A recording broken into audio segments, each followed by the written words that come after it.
I was always, super compassionate, super sweet kid until life started throwing things at me. When I was 10, my dad was murdered. Talk about early childhood trauma. Life kind of has that way sometimes of stripping your innocence. So it was definitely different phases of my life that were highly affected by that trauma that happened at an early age. We have an opportunity at every single, like a fork in the road, whether we're going to let it shape us the right way and use it for the good. Prison was the best thing that ever happened to me. But I made the decision while I was in there to not waste time and not let it all be in vain. Was there a moment where you felt like your fate was sealed and there wasn't a way out? So many times. I mean, there's countless different scenarios like that. And I tell people all the time, those moments though ended up presenting the biggest opportunities for me to learn and grow. And 99% of those tragedies became my biggest blessings. Because those were the moments, if you can take an obstacle and you can turn it into an opportunity and find a way to sharpen your blade, learn something, grow from it, strengthen yourself, show others that, you can get through it so they can get through it, or just let somebody know that they're not alone in the same thing they're struggling with. Any of those obstacles, they're not obstacles,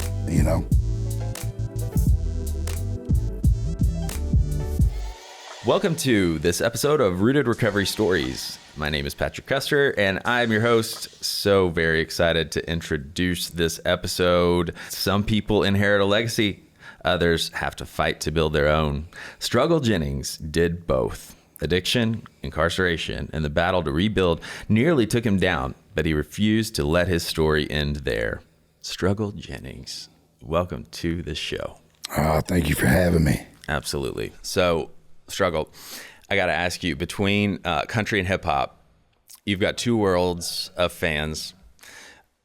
Who do you think parties harder? And let's be honest, who has the wilder backstage stories? Oh, man. I think that party-wise, definitely the country fans party harder than the rap fans. Really? Yeah, because I feel like, for my fan base, a lot of my rap fans that really just dive into my music on the hip hop side have already been through some stuff and they've already kind of went through that. Yeah. And I've got a lot older crowd or a super young crowd. I think with the country, I've got kind of those guys that are still, shooting it up at the bar and going out having a good time. So I'd say probably the country fans go a little crazier. Now, as far as at the shows, the rap fans, they're a little louder. I believe, yeah. We might have some differing opinions in the comments. I'm going to be interested to see which fans say what. No, he's absolutely wrong on that. Well, a lot of my fans have carried over too. They've grown with me, so they're the loudest, the ones that have carried over. But yeah, it's hard to compete with a good old country boy turning up on a Friday night show. Heck yeah. All right. Well, I hate to do this. No, I don't. But the point of the show is we're going to go deep. We got to dive right in because your story is just that. Yeah, so my first question is really about what people know about the version of you that's the person who fought his way back. But who was that kid before the struggle? Yeah, so I was raised by a single mom. She was 16 when she had me. So I spent a lot of time alone, and kind of watching my mom go through the growing phase. She was just a baby when she had me. So watching her struggle and come into her own as a young woman, trying to take care of a kid. I was always, super compassionate, super sweet kid until life started throwing things at me. When I was 10, my dad was murdered. And that kind of threw me for a loop as far as, for the first 10 years of my life, I feel like my life was pretty much picture perfect, in my mind at least, right? Mm-hmm. My mom, she sang backup for my grandpa, so she was gone a lot on tour. But when she was there, it was just me and her, And so I had a great mom that like gave it her all and was really doing the best that she could. Lived in the same neighborhood till I was 10. When I was about 8, she got into another relationship where she got remarried, and that guy was putting his hands on her and stuff. So I saw a little bit of abuse at that time. But it was really, it went into phases, you know, like life kind of has that way sometimes of stripping your innocence, you know. But it wasn't really until I got to like that 11, 12-year-old that I started really getting into trouble. And, you know, it's kind of like the coming of age when you realize that you have your own opinion and you have your own, you know.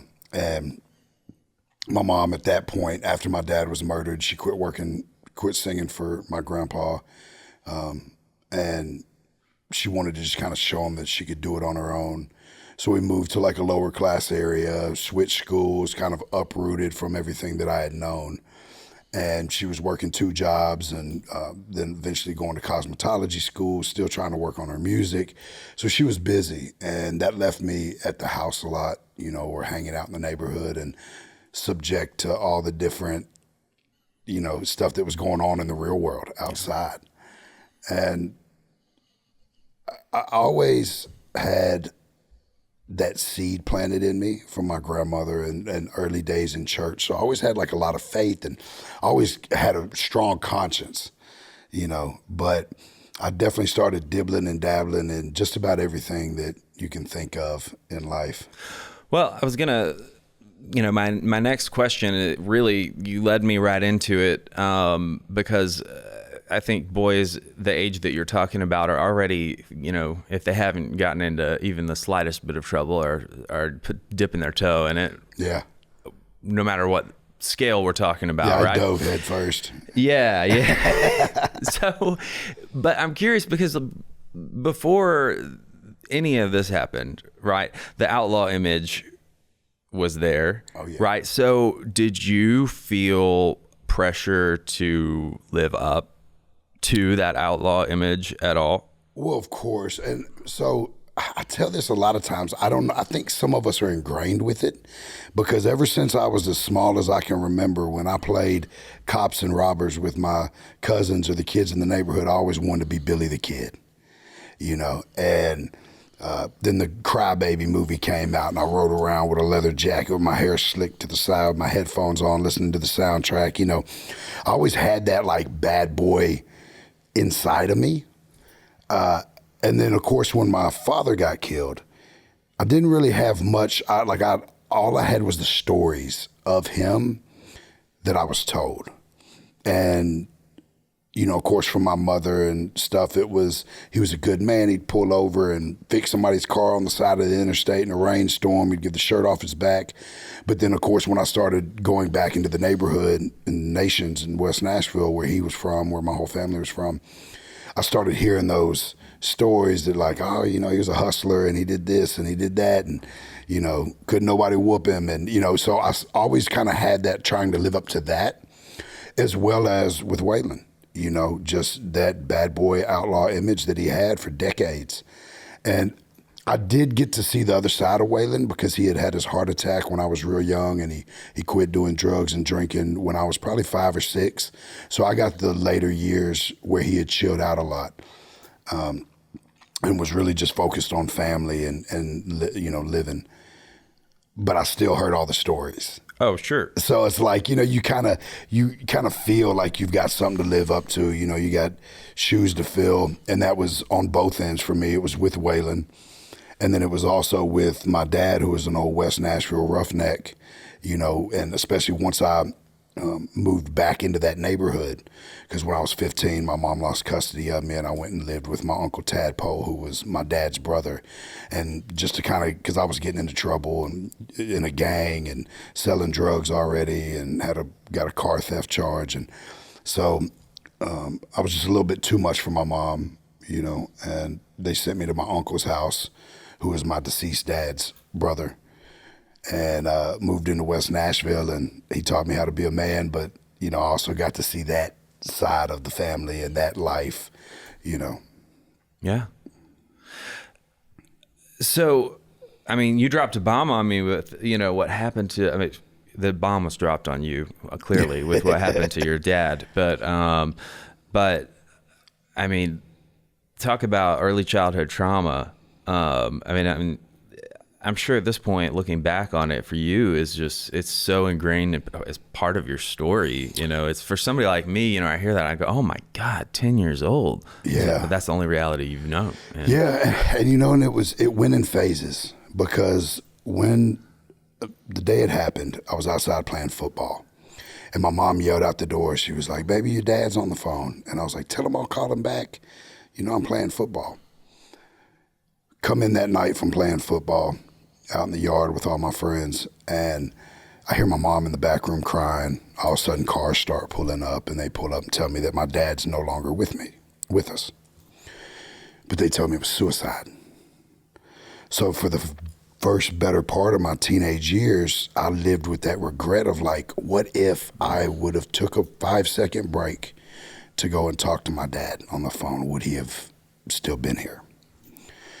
And that went for a long time. And it wasn't until I was 18 and I went through my teenage years wilding out, being crazy, being suicidal at some points, battling with that. Well, that's how my dad went, So that's how I'm going to go out too, dealing with all of that trauma in the way I did. My uncle finally came to me and was like, hey man, your dad didn't commit suicide. He was killed. And I was like, well, why would you let me live with that regret? And he was like, I'd rather you live with regret than revenge. And so there was a part of closure there, but then it's almost like at that point that revenge kicked in, it's like, then it became a little bit of anger. Like it wasn't so much on myself, but it was like, who killed my dad? And then I kind of was living by that like kill or be killed mentality, right? And it wasn't until just 2 years ago that I found out who killed him. And it was a family member that, I don't know if it was an accident, an argument. She was one of my favorite people in the whole world, and I found out on her deathbed that it had happened. And did she tell you? No, another uncle told me, and she kind of just kept a straight face because she was in the room, and she took that to her grave. She took care of me so much in my life, and she was an amazing, amazing aunt to me, and she really had my back more than a lot of people. So like I didn't really, it was another bit of closure. I would have loved to have the opportunity to talk to her about it, to maybe just completely close that chapter, but she passed that night, and I feel like it still was the closure that I needed, because I didn't feel resentment anymore. I didn't feel regret. Yeah. I didn't feel revenge. Because I loved her, and I don't know what the situation was or what happened. I was going to say, so if the answer, if the truth was really, something leaning more towards a negative story, then would you still say, I really would have wanted to know and have that conversation? Yeah, I don't even know that I do. Yeah. There's a part of me that, of course, is like, well, I want to know what happened. Yeah. What's the story? I know that he had been drinking that night and been gambling, won a bunch of money, came home. She was probably drinking too, and no telling what happened, But it was one of those things in my life that it did definitely set the course for different phases of my trouble, Of course. The battling with suicide and living with the regret, and then being angry and dealing with that anger. And so it was definitely different phases of my life that were highly affected by that not small, but that trauma that happened at an early age. Yeah. But then there was some other trauma, like watching my mom, get abused, that made me the man I am today. Super protective of women, super protective of children, Well, I think that, I know that we have, when we're talking about trauma or any like life-altering stimuli, like external stimuli, we have an opportunity at every single, like a fork in the road, whether we're going to let it shape us the right way and use it for the good. Prison was the best thing that ever happened to me.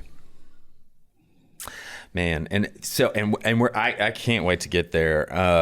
Just because I know how dynamic of a positive outcome, right, that it is. Yeah.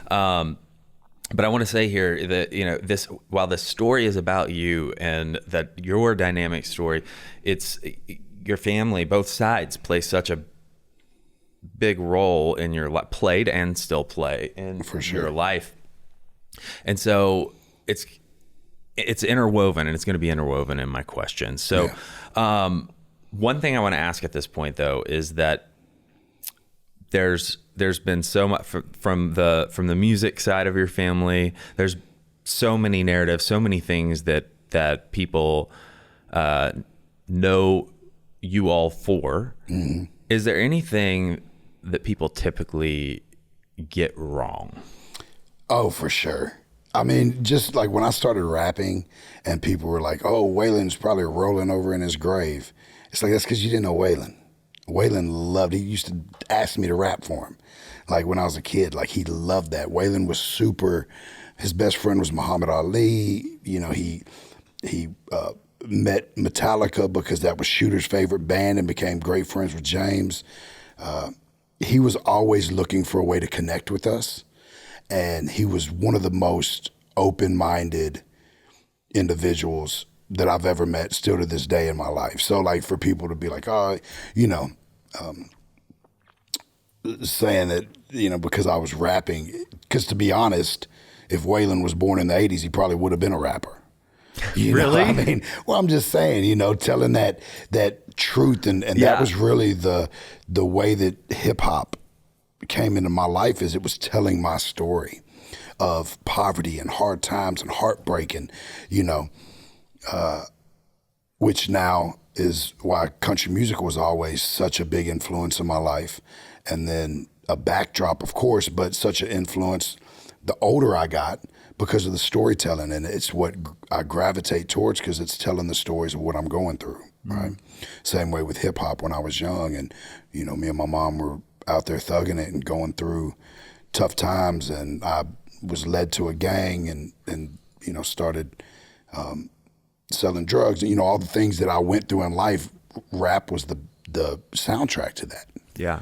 Same way now, as I'm a father of 7 and a husband, country music is so much of the soundtrack to what I'm going through as an adult. Yeah. Did you ever wish that your last name wasn't Jennings? Well, so my biological last name is my dad's last name, Harness. The reason that I took the name on stage-wise, I never did. Like all through my rap career, it was struggle. It was young struggle when I first started. And I fought it. And when I got locked up, the newspapers put me as local rapper Struggle Jennings. And at first I was like, man, you got to tell them to take that out. I don't ever want to live off his name, because there was relationships that I had, like Yellow Wolf. I was friends with Yellow Wolf for probably a year, doing music with him before I told him my grandpa was Waylon, because I never wanted to be defined by that. I feel like my mom had kind of instilled when I was young that it was harder for her, because Waylon was her dad, for her to be taken serious in the music business or to get ahead in the music business, because you're kind of stuck behind that shadow. Yeah. So I always ran from that. And I remember being in jail and calling my Uncle Shooter from a jail phone and saying, man, they're calling me Struggle Jennings. He's like, dude, embrace it, bro. Like, that was your pawpaw. Like, he loved you more than anything in this world. Like, use that name and make him proud. And so I stuck with it. That's great. And it hasn't been easy, I would tell you. Yeah. Because people automatically are like, oh, you're not enough like Waylon, or you're riding Waylon's coattails, sure. or, you're doing too much of this or too much of that. And the reality is they didn't even know who he was. They know his songs. They don't know who he really was. I really grew up in the house with him. And I've got a new song that's coming out probably next month called Last Name that is... I'm gonna send it to you today. Oh, it's all the way. I love that so much. And it's kind of talking about exactly what we just talked about, because it's like, I'll spoil the punchline. It says, you don't know the first thing about my last name. You know, like I'm cut from the same cloth as the outlaws that came before me. You know. It's just I gotta pause for a second and like do a compare and contrast here, because if I remember correctly, this was back when I was a kid. I grew up in Brentwood, didn't he? Yeah, right there, Old Hickory Boulevard. Yeah, across from the old used to be old Charlie's. I grew and all up that. right. Like, I could have walked to his house from mine. Yeah, that was the house. And so that was. Waylon I went to Brentwood High School at one point. Okay. I went to Franklin and Brentwood, got kicked out, and went to Centennial, got kicked out, moved back to Nashville. So, when I think about, like, you talk about we've got our audience is across the, everywhere. And so when we're talking about parts of Nashville, they have no clue what we're talking about let's see, the most conservative white suburb of Nashville versus at the time, how would you describe the Nations back? Well, West Nashville consists of Preston Taylor and the Nations, right? Preston Taylor was the Black Projects, right? It was the projects. And then in the early days, the Nations was just the middle class because it's surrounded by factories and prisons. As time went on, by the time I was growing up, it was lower class. It was, sprinkled with a little bit of mid class, probably, but not much. It was pretty lower class. And we grew up with that sense of you either work at the factories or you go to prison. That was kind of the box that neighborhood was in. Yeah. And as I was growing up, so Preston Taylor and the Nations are split by Kentucky Hill, right? It's railroad tracks and a big hill called Kentucky Hill, or you can go around Tennessee. But that was it had meshed. So when I was growing up there, you could go down one street and you'd see our uncles out there with mullets throwing horseshoes in the yard, listening to Leonard Skinner. You go one block over and we're all out there with dickies hanging down halfway off our ass and braids in our hair, listening to Tupac. So it was super melting pot.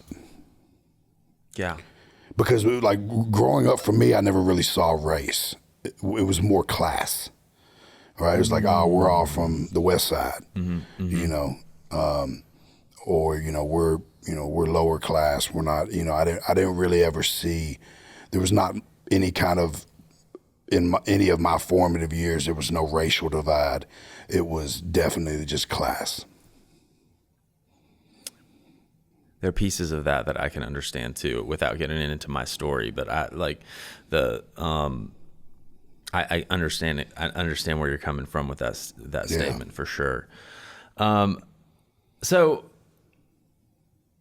you've built a career, this career that you're in right now. You built a career on truth, but is there a part of, like, one part of your story that you've never felt ready to share until this moment in your life? I don't know. I think I've been pretty much an open book on just about everything, sometimes by just, accountability and honesty, and sometimes by force, things happen and things happen in the public or whatever. And I've had to come out and talk about more things that I've struggled with and dealt with. So I don't really know if there's too much that I haven't really already shared or that I don't through my music. Mm-hmm. What is the most, when you talk about sharing your story through your music, what is the most hard-hitting, close to home story that you tell through song that you would say is through and through struggle Jennings? I mean, it's the whole story. It's the raised by a single mom, my dad murdered, getting into gangs and drugs at a young age, battling with addiction and poverty, and then just riddled with these irrational behaviors that we learn from the streets, and through the culture of, that kept leading me back and forth to jail, and then to becoming, successfully unsuccessful at crime and going to prison for a long time. I like the way you put that. Successfully unsuccessful. I was very good at it, but very bad thing to be good at, you right. know? And then going to prison and watching my children, everything that I thought that I was providing for and protecting by doing the things that I did. That's the way I justified all my criminal behaviors. I'm doing it for the fam, you know? And then they became the biggest victim. I watched my wife crash and get addicted to drugs. She drug them through the mud. My kids were scattered, and a couple of them molested and ended up in foster homes. And then mother of my kids died from a drug overdose. But I made the decision while I was in there to not waste time and not let it all be in vain. And that's kind of, I think, the redemptive side. Yeah, before you got to that point, though, or maybe it was at that point, was there a moment in your past where you felt like your fate was sealed and there wasn't a way out? So many times. I mean, there's countless different scenarios like that. You know, there's times being in the drug business that we were at odds with some other guys, you know, and at war, and we might not make it through the night, fellas. You know, like, it's serious. Like, there were times where I felt completely defeated and like, you know, eviction notice on the door, and because I'd been trying to do right and not sell drugs again, and, you know, and now they just repoed my car and there's an eviction notice and I got 3 kids in the house, you know. So there's been a lot of moments where I felt like that was it. And I tell people all the time, especially going back into the prisons and when I get an opportunity to, I was like, those moments, though, ended up presenting the biggest opportunities for me to learn and grow. And 99% of those tragedies became my biggest blessings. Oh, for sure. Because those were the moments, you know, if you can take an obstacle and you can turn it into an opportunity and find a way to sharpen your blade, learn something, grow from it, strengthen yourself, show others that, you know, you can get through it so they can get through it, or just let somebody know that they're not alone in the same thing they're struggling with. Any of those obstacles, they're not obstacles, you know? Yeah. And I mean, and you know, somebody might be listening or watching and thinking like, this is such a extreme example of what he's talking about. I don't plan on going to jail or prison. I don't think, you know, I've never been. But the fact of the matter is the principle of what you're talking about is applicable in all walks of life, regardless what it is, you know, because I still deal with those same things now that I'm not afraid of going to prison, whether it's business or, you know, finances. Some months are great, some months are down in the dumps, you know. Time, like wanting more time with my family or friends, but I'm working. Why am I working if I'm not living? You know, like, there's so many ways that can apply to people beyond just, I went through some tough shit, but I tell people all the time, no struggle is greater than the next, no one person's struggle is greater than the next man, because I truly believe that we're given the things that we're given that we can bear and that are meant to move us to the next level. And for some people, it might be prison. For some people, it might have been their parents got divorced in their senior year of high school. Yeah. And that was traumatic to them. And you can never downplay somebody else's trauma because you think you went through something more. Because, you know. And vice versa. Yeah. You can never downplay your own trauma because that other person for sure, is so, 100%. I'm not as bad as them, People therefore I don't need therapy, or I don't need. Yeah, people say it to me all the time. They're like, well, I haven't been through what you've been through. Well, I might not have been through what you've been through. Mm-hmm. And that might have been the thing that broke me. Yeah. You know, maybe I was built. It's all subjective. Exactly. It absolutely is. Do you remember, like, so was there, you know, back to that question, that I was just asking about, the feeling like your fate was sealed. You said there were multiple times, but was there one towards the end before your life turned around for good? Oh, for sure. What was that? That was really that last case I was facing. I was facing 2 cases at one time: state case, federal case. There was a word that there was a couple people that were testifying, could have made it way worse than it was. Charges are always amped up super high. The time they're throwing at you is always astronomical numbers. There was definitely a moment there where I didn't know if I'd ever get out of prison, and just having music just coming out, feeling like I had just started to gain some momentum with my music. And then people telling me, well, I mean, out of sight, out of mind, man. You go do 5, 10, 15, 20, 25 years, your career's over. Watching the way that the mother of my kids was handling me going and what was going on with the kids, like once they're in foster care, they have so many years that they can be in foster care before they're adopted out.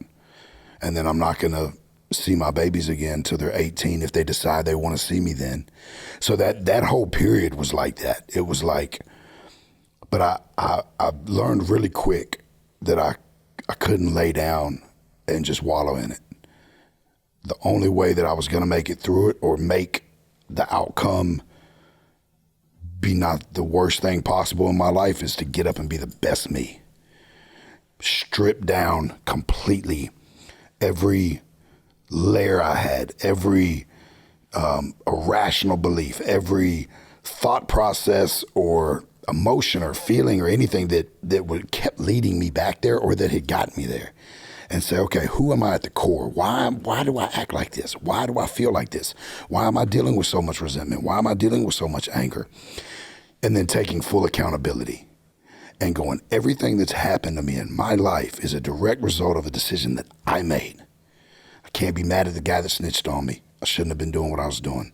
I can't be mad at my baby mama for crashing and going through all this. I should have never left. I should have been a strong father and a strong husband and been there. Taking that accountability, you can really strip down and go, okay, this is what I need to do to fix it. And knowing that this is what I can do to fix it, though, I want to separate just a second. So there's what happened. Mm-hmm. But there was a worse alternative that could have taken place. At the time, did you play the tape out all the way of the worst alternative? And where were you with surrender and making peace with that version of reality? Yeah, so when I got to prison, a lot of people asked me, man, how did it feel when you got there? And I was like, well, actually, it was a relief. Because if I wouldn't have went there, I wasn't going to quit. I would have kept going, and I would have either been doing 100 years, a life sentence, or be dead. But even when I was sitting there in that moment going, man, if I got to do 30 years, if this ends up worst case scenario, and I don't get to see my kids, and all this terrible things happen, I'm still going to be here, and I'm not dead. A lot of my friends didn't make it. I've carried more caskets than I have fingers. I've buried more friends than I've had, than I could even count.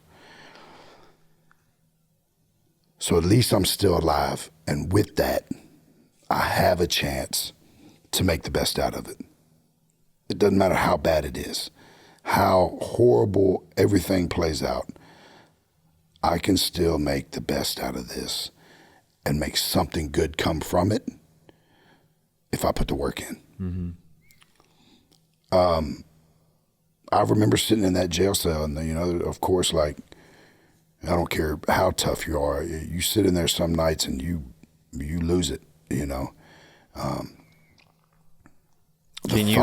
Can you elaborate a little bit for me on, to paint the picture for somebody who hasn't, and you talk about, I don't care how, you lose it. Yeah. How? Like, why? Well, there's so many different ways. Like, the phone is crazy in there. You see somebody hang that phone up, don't mess with them. You don't know what they just dealt with on that other line. When you're calling home and your kids just don't understand why you're not coming home, and your wife is going through everything possible, the worst things that you could ever imagine for her to go through. It's, if you care, I'm sure there's some people out there that go into prison, they have no remorse. Mm-hmm. But for 99% of us, we feel it, and we feel it heavy. Yeah. And there were many times when I would bawl crying just thinking about my kids having to lay down without their dad in the house. And, I would get the worst phone calls because, like I said, the mother of my kids, she just crashed. And so I would call, and my daughter, Innocent, she was 5. And I had to teach her how to make macaroni and cheese from a jail phone because her brother and sister hadn't ate, and it's 6 p.m. and her mom's still passed out on drugs. Or I called and she's screaming, crying, "Mommy's still passed out." Or my 18-month-old son got ran over in the driveway of a crack house because nobody was watching him, but he survived, thank God. But I was calling home to hearing these stories. And there were a lot of times where it was just like, I had to put it all in God's hands and say, hey, I'm completely helpless. There's nothing I can do to control what's going on outside those walls. And I saw it clear as day. You can't control that. Only thing you can control is yourself and what you do with this situation and who you become. We talk a lot about how not only important, but mandatory it is to embrace the principle of surrender in recovery and sobriety. 100%. And I like to say, because for me, there's 2 levels. There's surrender, then there's radical surrender. Yeah. I experienced surrender. Yeah. And then I experienced radical surrender. This podcast is brought to you by Promises Behavioral Health. If you or a loved one are struggling with trauma, addiction, or mental health, we are ready to answer your questions and help you take that next step. Call our admissions center at 888-648-4098 or visit us online at www.promises.com. Our team is ready and waiting to answer the call for help. When would you say that moment for you of throwing your hands up and being like, I am fully surrendered? Yeah, because I surrendered a lot of times. Yeah. I surrendered so many times throughout my life, and always definitely had a special covering over me because I made it through a lot of things that a lot of people didn't. And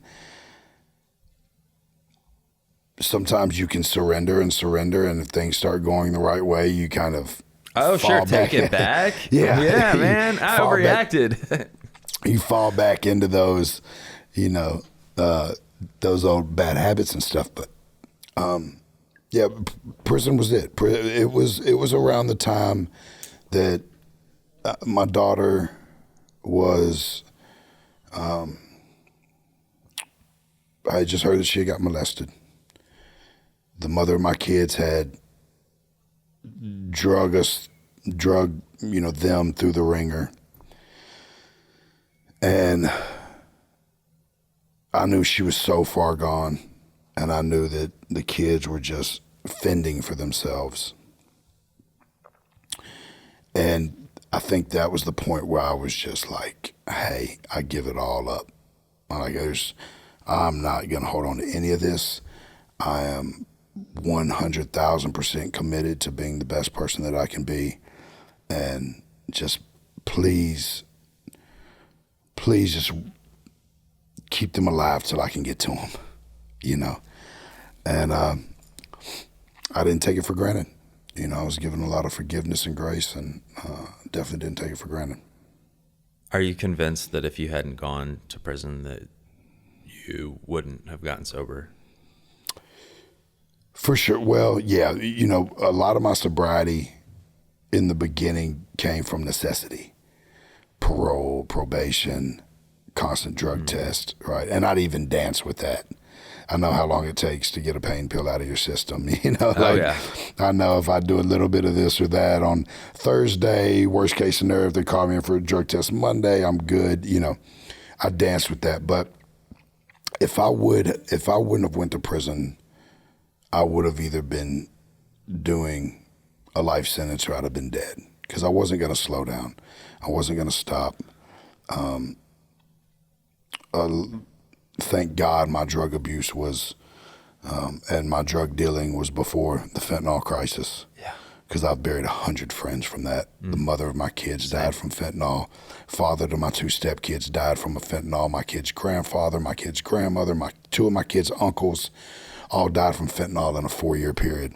Not to mention numerous friends and other family members.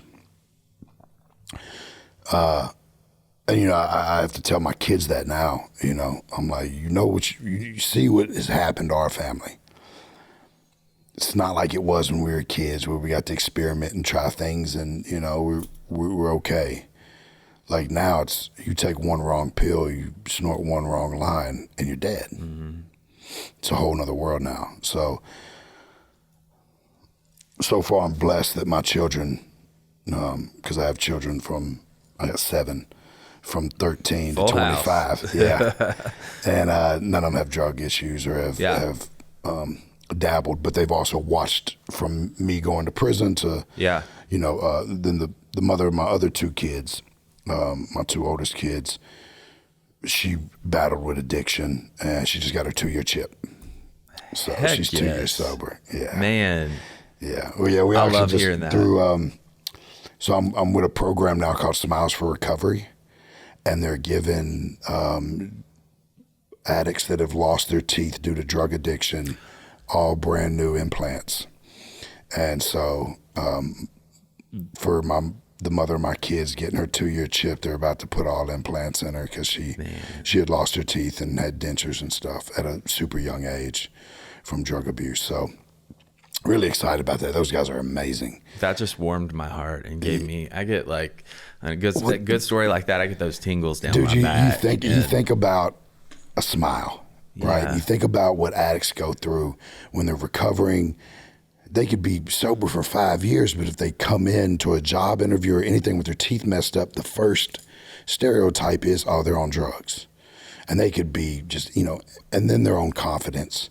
You know how it is. So many addicts, they won't smile, because they don't want to show their teeth. They're self-conscious about their teeth.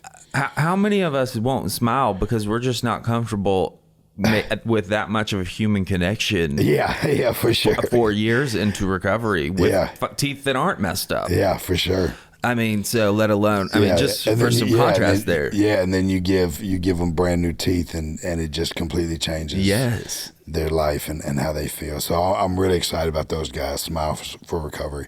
It's a great foundation and a bunch of dentists that are just doing great things. Man, I'm so glad to know about that. I don't know if it's the same program. I know someone who received a benefit from. Have they been around for a little while? No, this one's new. Really? And there's like 1 or 2 other that I know that are doing it, but I don't know if any of them are doing it quite like this. Okay. Because they actually make the teeth. Some of those procedures are $75,000 to $150,000, and they're blessing them with just full teeth, and it's been beautiful to watch. Yeah. So. I know because I've seen in the life of somebody that was really close with me in my early years of recovery in work. I've worked in the space of recovery just about since I was 4 months sober. Like I got done in programming and was like, all right, I'm ready to work now. Yeah. I did the same thing in prison. So I did the programs. I took classes, I took the parenting class until I was teaching it. Yeah. It took like 12 times. Yeah. And then finally, one of the guys was like, bro, you should just teach the class, like you already know. So I did that throughout my whole prison. I read every book I could. I did every single program. Did the drug program twice. I did it in the state prison, and then when I got to the feds, did it again in the federal prison. And then stayed on to help other guys understand the program while I was in there. For a little while before getting out and going to the halfway house. So, and now, Would I be correct at saying, since you couldn't get an A+ at crime, you decided you were going to get an A+ in recovery? Yeah, 100%. Listen, I've never been a quitter. Right. Right. And for a while, I used that as people were like, oh, you gonna quit drinking or quit doing drugs? Oh, I've never been a quitter. Well, now it's like, once you get that sobriety, it's like, oh, I can't stop this. Life is so much better. I've been so blessed with my music. I meet people at meet and greets. Yeah. And I've got this one in particular. I've got a bunch like this, but I got this one in particular. He came to one of my shows 9 years ago when I first got out of prison. And he was like, man, I'm higher in hell right now, man, but I want to quit. He was like, your show just motivated me. And I was like, dude, quit. Like, stop. This is, I gave him just my spiel of how much better my life was. And I was fresh out of prison, so I didn't have that much experience of keeping my stuff together, being on the outside. And saw him the next year. He's like, man, I'm a year sober. Saw him the next year, man, I'm 2 years sober. Just saw him on this last tour. He's 9 years sober since that night at that show. Yeah. And got custody of his kids now. He's starting a business. He's giving back. He's doing recovery stuff. So watching that has just been, not only is it inspiring to me, but it keeps me straight, because I got a responsibility to the people that are looking up to me and that are looking at me like, oh, struggle made it through this, I can make it through it. Mm-hmm. That if I fall back, I slip sometimes. Not really am I recovered, but I slip in life a lot of times, and have to straighten myself back up. But just showing that, we're all human, but hey, listen, if you stick to these principles and you stick to this guideline, man, you can have anything you want. That's what it's about. I mean, and I think that we live in I don't think there's an episode that goes by that we don't talk about. I mean, whether it's drug addiction or any of the other things that we talk about overcoming on the show, the dualistic society that we live in that pushes us one way or the other to believe that everything's only black or white, good or evil. You're the fixed or you're not broken. You're the fixed or you're broken. Yeah. And I think one of the worst lies that we could believe is that once we're broken, we can never be fixed. And once we're fixed, we're not allowed to break. We're not allowed to break. Or if we do break, that is there's not a, what we've learned that's helped us is just as possible. I tell people all the time, I'm like, listen, man, this isn't going to be an easy path. If it was easy, everybody would be straight, right? But if you mess up, don't get up the next day and beat yourself up and think that you failed. Work to make that day a success. Absolutely. Just keep going, man. If I want to get somewhere and I see where I want to be and I see where I want to go, I just got to start moving that way. I'm going to maybe veer off the path. I just got to straighten up. I may stumble and take 10 steps back. I might turn around and start walking back the other way. But if I know where I want to go and I always just make sure that I redirect myself in that way, I'm going to get there. Yeah. Some of us, it takes longer. Some of us, we got to climb mountains. Sometimes we got to get dirty. We got to, but if you just keep moving in the right direction, leading by your heart. Yeah. And making the best decision that you feel in your heart is the best decision in that moment. Having faith and work hard, you're going to get there. I've got a two-part question here. You talked about I haven't had enough coffee for two-part questions. Oh, okay. I'm just playing. So you talked about feeling suicidal a number of times. Maybe inside and outside. I'm not sure. I definitely know behind bars, right? And right now we're talking about good days and bad days, and some days you do stuff to push yourself forward. Mm-hmm. Some days you don't have anything. Yeah. For you, when you look back and think about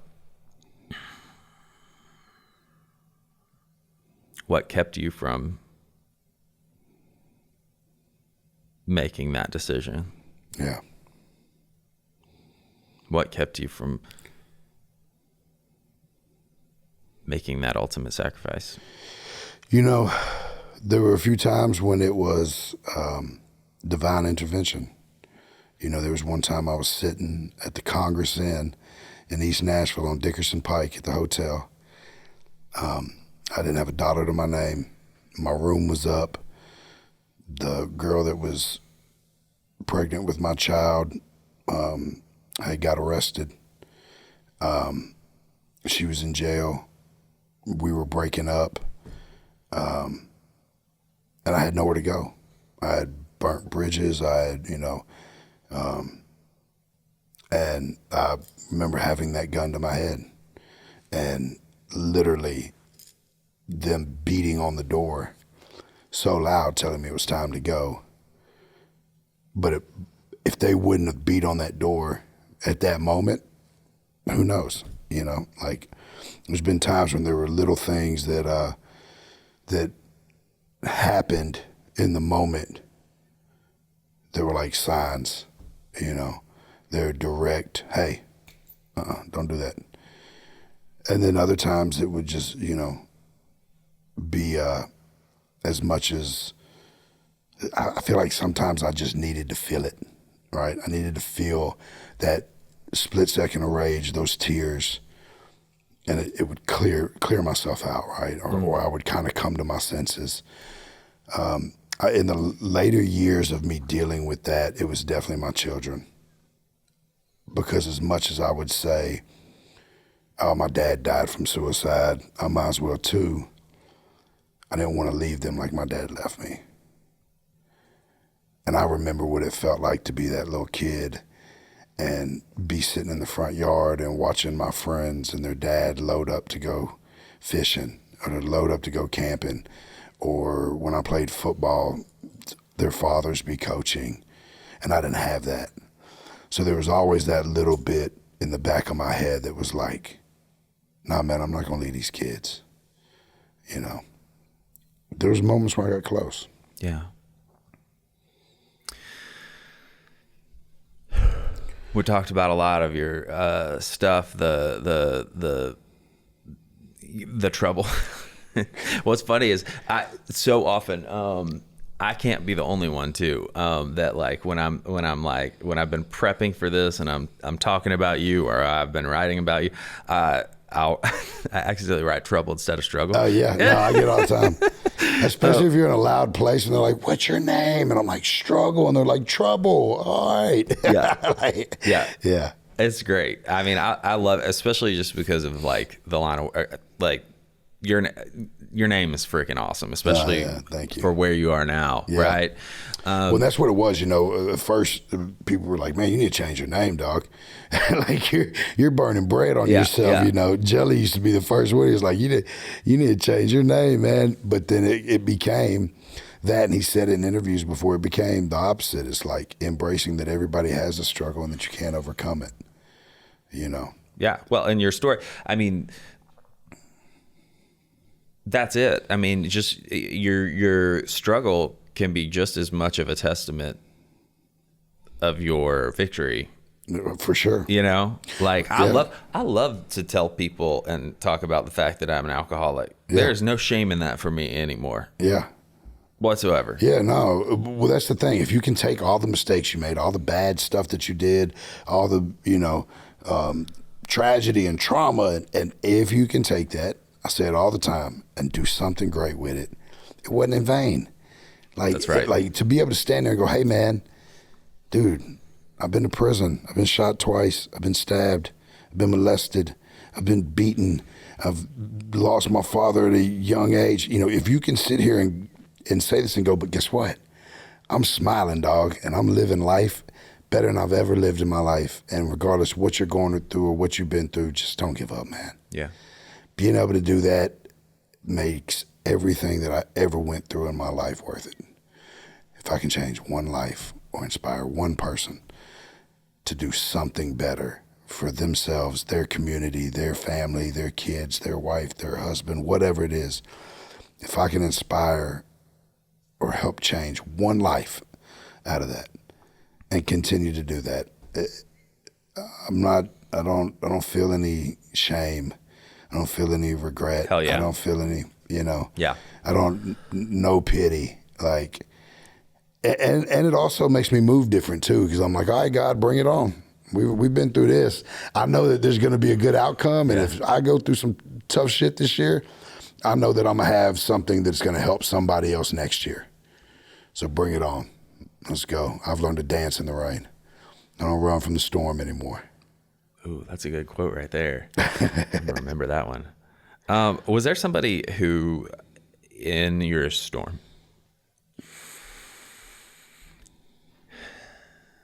gave you,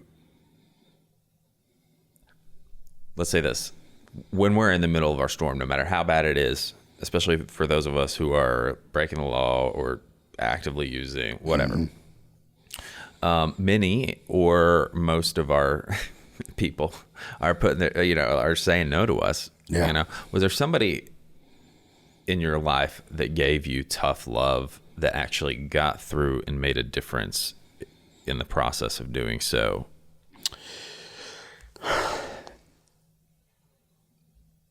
For sure.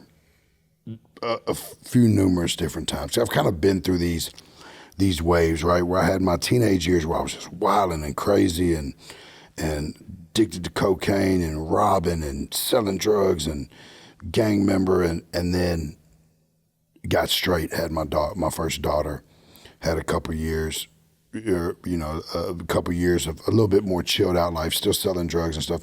Then I went to jail for 15 months, had my son. My son was born while I was in jail. Got out, had my son and my daughter, single dad. Their mother was fighting a Fed case in and out of prison, and then started had 3 more kids, and in the process of that was doing the right thing for a few years, and then went back into the life. So there's been different. My story of addiction, it's like 4 lifetimes worth, because it's like, I've had it, and then I've been good for a couple of years, and then I had this period where I did this other crazy stuff, and then I was, abruptly came to halt through jail, and then got out doing the right thing, and then went to prison and turned it all around finally for the last time. And in each one of those phases, I think there was, like, my mom, she showed me a lot of tough love. She was young, so she was kind of naive and didn't really realize what I was doing all through my younger years. But there were times when she was like, hey, you can't come back here. You can't come home. Like, this is too much. You got to figure it out, Of course, I had pushed her so far. And she probably would have still let me back in, but I heeded to it and, was like, all right. But that was one of those moments that kind of got to me, because she was my everything, still is. My mom is my heart. Same. And then my Uncle Tadpole, there came a point where he had been raising me. He had taught me how to be a man, taught me how to work hard.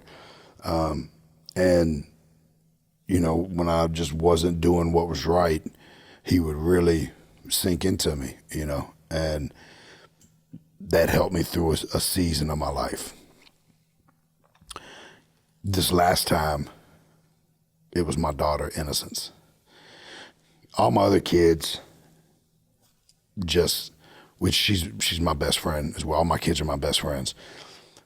But like my other daughters, they had a little bit more of me in their, like my daughter Brianna and my son, they had a little more of me than Innocence did when I went to prison. And then the other 2 were just a little too young, to really. Mm-hmm. So they were just excited for me to be home.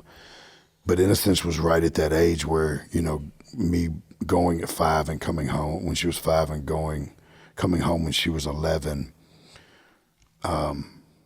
though she loved me so much, she did not make it easy for me to regain that trust or to regain that love. Like she had it set. When I first came home, she was so hard on me as far as like she was not just going to let me back in her life that easy. And that was probably one of the biggest components to me getting out and not ever veering back in those phases where we're really fragile, right? Because when we first come home, got all this stuff we want to do, we got all this talk, that prison talk is all the real. all the ways that we figured we've been enlightened on how we're gonna. We come out glowing and levitating, right? And then life starts just slapping you from every angle, and so you're fragile in that first part. And if it wouldn't have been for that tough love that she gave me, and that it's like you're not coming back into my life this easy if you're gonna mess it up again. I love that you talked about the different phases, because the truth of the matter is way more people, if they don't die, relapse and go in and out, in and out, in and out before they get sober. I was by some kind of miracle, the weirdo that actually got sober and stayed sober. Well, I know a lot of people like that. By the grace of God. Yeah, but you might have packed in all that trauma in one run, baby. Yeah, all that happens is in one run. Yeah, and there was a lot. But what I love is that you were speaking to the the peaks and valleys, and that it's not just there wasn't just one answer to that. Yeah, because there are people in all of those stages, and in each and every one, it's important because we have a lot of people that listen that are a loved one. Yeah, someone struggling for sure, and they need encouragement too. Yeah, because it can be so damn hard. Listen, and my take on that, because I dealt with it coming home. I came home from prison, and the mother of my kids was in full-blown addiction. Mm-hmm. My kids were in foster care. Now my kids are looking at me like, hey, are you gonna save our mom? I'm still fragile. I just got out. I don't have the resources. I can't go back into that world and drag her out. I'll end up right back there with her.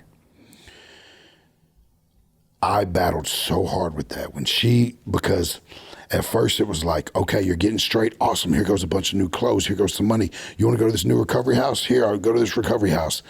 And then she'd mess it up and somebody'd steal all her clothes and it would be back to square one. She'd be back on the street with nothing. And then I'd do it again. And then when I finally did give her that tough love, and I said, listen, just give me 90 days. She's coming home from a jail sentence. Just give me 90 days sober. I'm not giving you shit until you give me 90 days sober. When I tell you that she relapsed and died about 92 days in, before I even got to tell her I was proud of her. So it's hard because the father to my stepkids, he comes home and I'm feeling so much guilt from that tough love that I felt like I could have done more, maybe saved her, or I'd already done so much. There was really nothing else I could do. They have to be ready. All we can do is support them and give them and do the best that we can. We have to give them tough love. We can't enable. There's just such a balance there, and there's no right answer, right? There's not a right answer. I want to know, though, because I felt so much guilt from her, though, that I just gave him whatever he wanted, and he probably, and he didn't last 4 months out of prison, and overdosed. But he was lying to me, telling me he wasn't getting high, right? So it's like it's what is the right answer? What is the wrong answer? I don't know that. Because it really has to be up to that person. Mm-hmm. Nobody can save somebody else.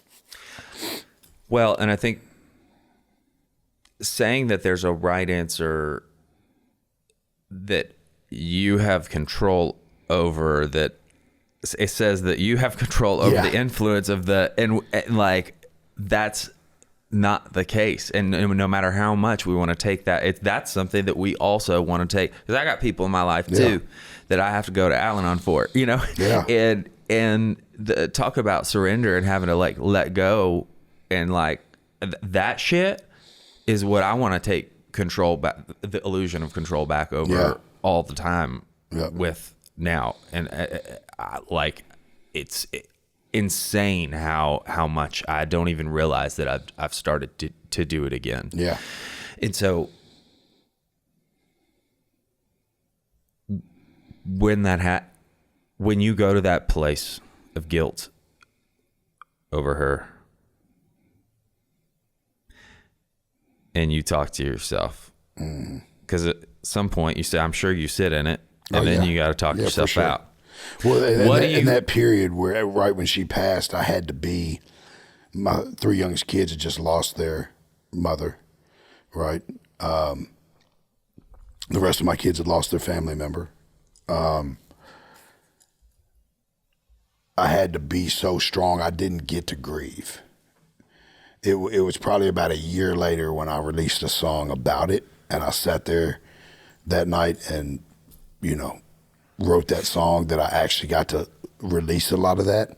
And I had to put my grieving on the back burner because I felt like that was the best thing for my family when it almost broke me, And my wife, then she lost the father of her kids, and she didn't really understand what I meant when I was saying I didn't get to grieve, right? Until then she had to go through it, because as a parent, you have to trying to protect the kid. They just lost their other parent, And so you don't really get to just sit back and just bawl and let it all go, when you're trying to be strong and I was going to say, when you think about what your fear was that was kind of motivating you to be strong and not let it go, like what is it that you feel like is going to happen? Yeah. I mean, I guess that they don't feel that there's stability or strength, that you're not there to protect them because you're broken too, like. And if you're broken, then yeah, so then is there hope for like like you're gonna remove hope they're looking for them. at you like okay, and you got to kind of hold that together. But it really is up to the person. Kind of like how you said you had one run, you got sober, you stayed sober. I know people that have been to jail for one night, got it, and never broke a law again. I know people that have done 20 years, got out, and went and committed crime again. Yep. It's really up to that person and what it is that does it to them when they're ready. And all we can do is love them through it. Sometimes that's tough love. Sometimes it's just compassion. Sometimes it's an ear. Sometimes it's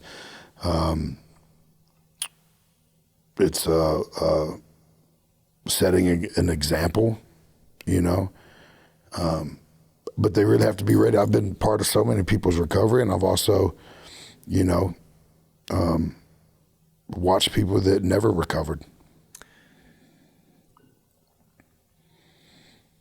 I'm sure they probably ask you this, so I'm not going to say if, but when your kids asked you what your rock bottom was, what'd you tell them? I don't know if they've ever asked me that. What? No, I don't know. I was a nosy ass kid. If I was your kid, I would have had a book on you. Yeah, well, my kids know me, and I guess I've probably told them because I'm scarily honest with my kids. Yeah. I've had friends and family members that were super sheltered, and their parents kept everything from them, and they had to go out there and learn it the hard way. And I just I let my kids know the truth. I don't hide who I am, who I've been, the mistakes I've made. And with that comes, I don't hide what it took for me to get through that, Yeah. And that's why I feel like my kids can come to me and ask me anything. And when they have any kind of problem in life, I'm the one that they come to for advice or security or support. But rock bottom was definitely when that moment when I'm in jail and I'm facing a bunch of time and I don't know how much because I'm fighting one case. I just got indicted on another case, one's state, one's federal. I don't know when I'm coming home. I'm literally 2 weeks into my, probably 2 months into my jail sentence, and the mother of my kids who had been doing good, and she was sober when I went to prison or when I went to jail, comes to visit me and overdoses, has a seizure through the glass. And I'm like watching, at the time, my wife and mother of my kids, fish out of water on the floor, and I'm beating on the glass, screaming for the guards, And somewhere between, that moment and, any one of the other traumatic moments that whole period was like a real rock bottom. Yeah. But I tell people all the time now, like, man, don't try to cushion it. If you feel you're hitting rock bottom, hit that thing and then use it as a stepping stone. Hell yeah. Like I got an analogy that I say all the time, and it's like, when they purify gold, they put the gold in the fire and they pull it out, they wipe off the imperfections, they put it back in the fire. Don't be afraid of those flames. Mm-hmm. Because I had to go through everything that I went through to be where I'm at now, to be ready for the blessings that I'm being able to experience now and the life that I have. And my life's far from perfect. I slip and make mistakes and do things I probably shouldn't do all the time, but I reel myself back in, and I use those tools that I've learned, and I use my past instead of dwelling on it. I use it as a guide of where I'm not going back. Yeah. I did a song called Road I Came, and that's what it was about. It was like, when you're in recovery, when you're starting to succeed, when you're starting to change from that life, so many people that are still stuck there like to say, oh, you forgot where you came from. It's like, baby, I ain't forget where I came from. I'm just not going back. Right. Right. I know where I want to be. And that's what I get the scope on. Well, and you led me right into this. In order for us to be able to do that, we have to heal the wreckage of our past. Yeah. Was there a conversation that you dreaded, you knew you had to have after leaving? Yeah, there was a lot of them, with my kids, with my wife, with my mother,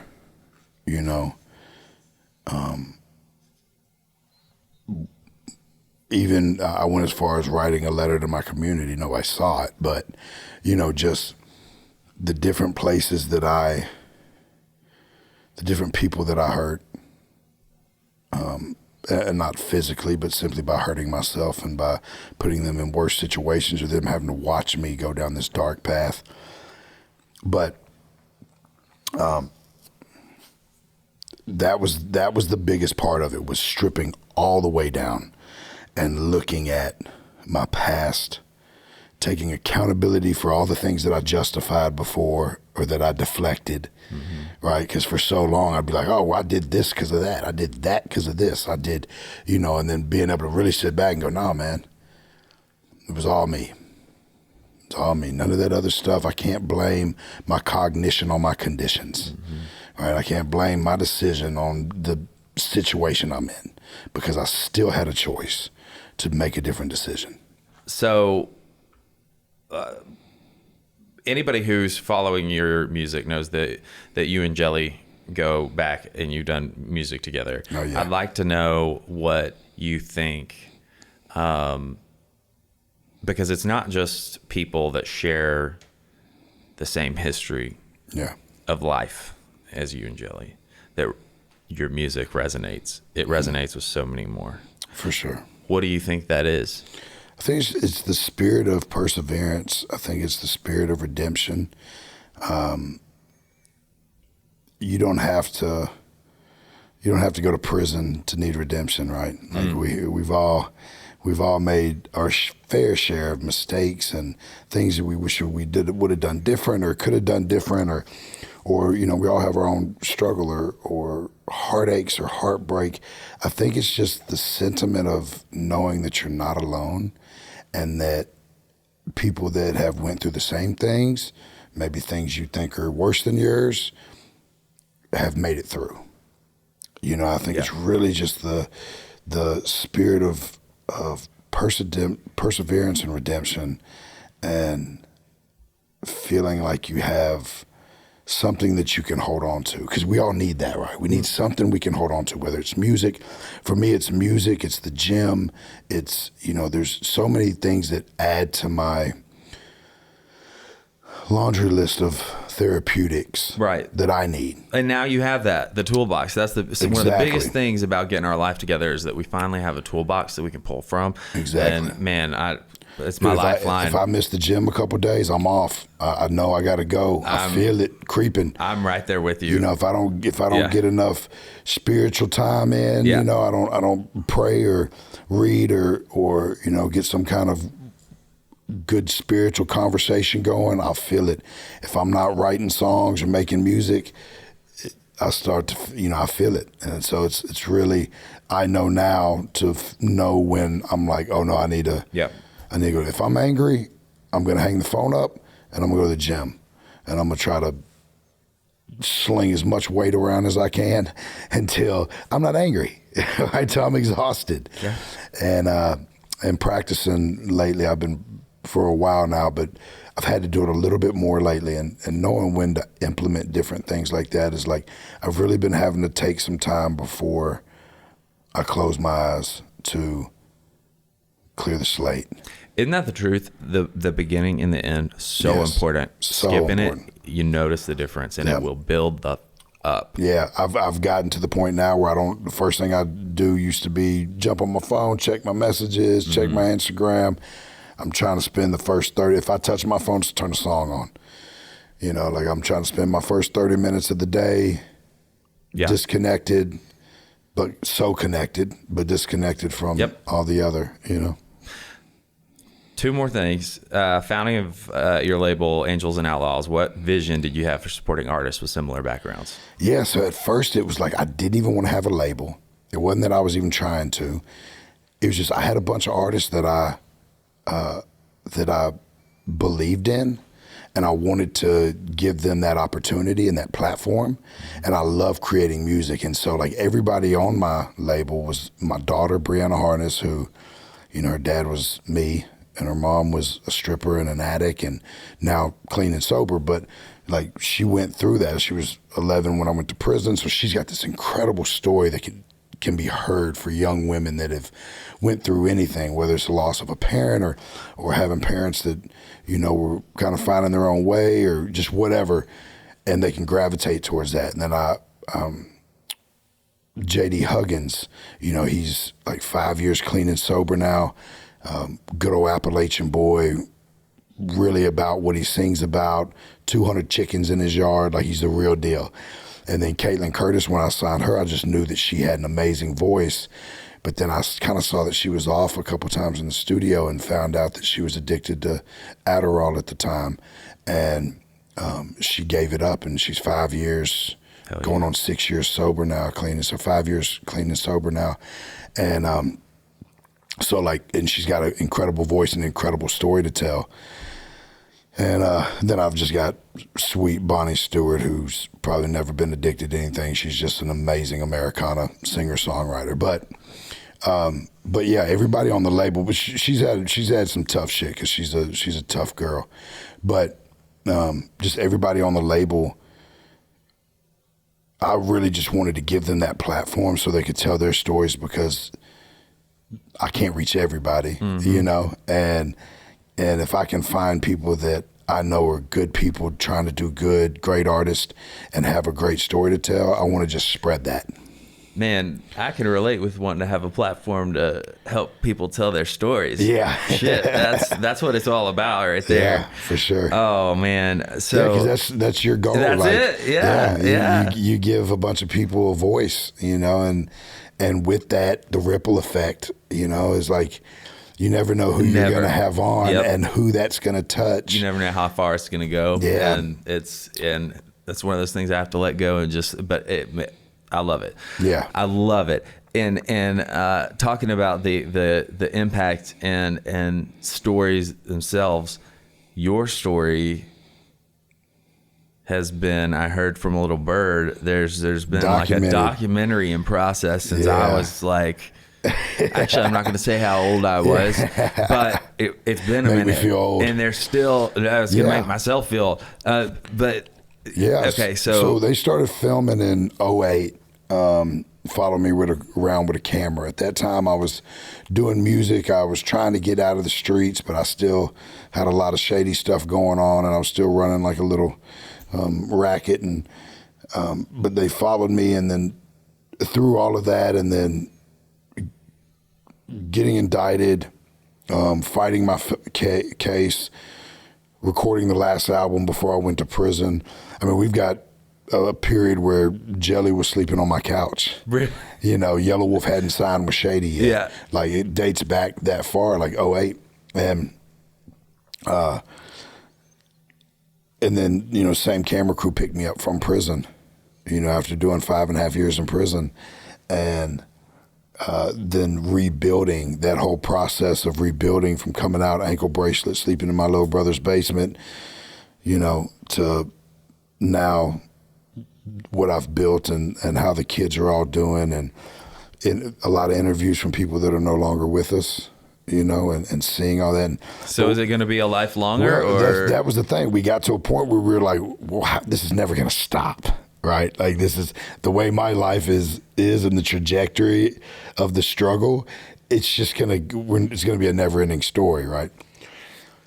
And then we finally got the moment that felt like the cap.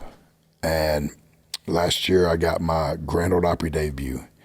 And when they gave me the date, I just had to take a little look up, like, and I felt it, I knew it.